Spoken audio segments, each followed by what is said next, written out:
The sky above the city of Oak Haven was not black, but a bruised purple, heavy with the weight of 1,000 chimneys.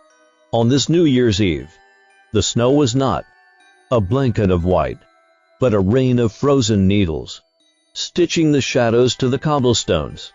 In the center of this iron-hearted metropolis stood a girl. Her feet, blue with the kiss of the frost, were small monuments to human indifference. She carried a bundle of matches, each a sliver of wood holding a universe of warmth that the city refused to give her. The iron gears of the great clock tower groaned overhead, a mechanical god marking the end of a year that had offered her nothing but hunger.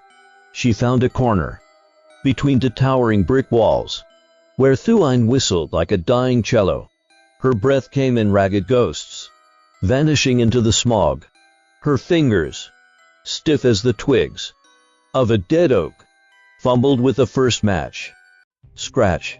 A spark was born. It was a tiny, defiant sun in the palm of her hand.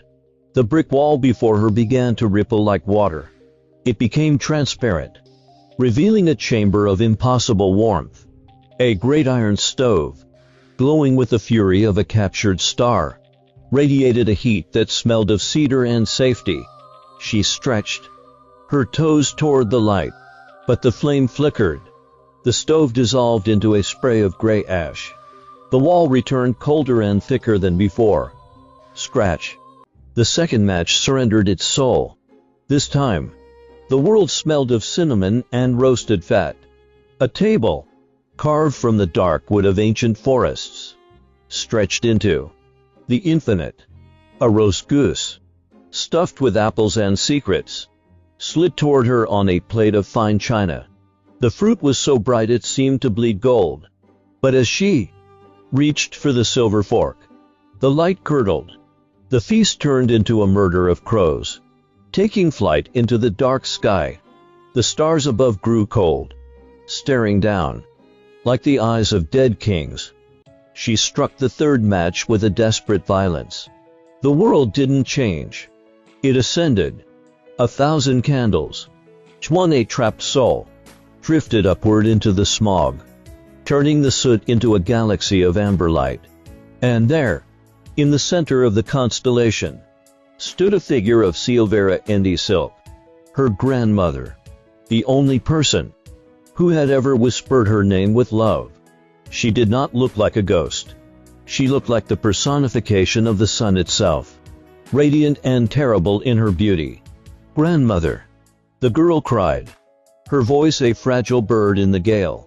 "Take me, before the match burns out, before the stove vanishes, before the goose flies away. Take me into the fire where the cold cannot reach." She struck the rest of the bundle, a supernova in a back alley. The light was so intense that the city of Oak Haven vanished. The gears, the smog, the iron, and the indifference melted into a river of pure white. They rose together to sparks of flight, drifting higher than the birds, higher than the clouds, higher than the reach of the winter. They flew into a place where there is no hunger, no cold, and no tomorrow. The next morning, the sun climbed over the city. Indifferent as always, it found a small, frozen shape huddled in the corner. Her lips were blue, but they were curved into a smile that terrified the passersby. A bundle of burnt matches lay scattered like the bones of a tiny animal. She was trying to keep warm. The people whispered, clutching their wool coats, never realizing that they were Theon's who were truly frozen. They looked at her body, but they could not see the golden empire she had conquered with her last spark. The girl was gone, leaving behind only the cold and the silence of a city that had forgotten how to feel.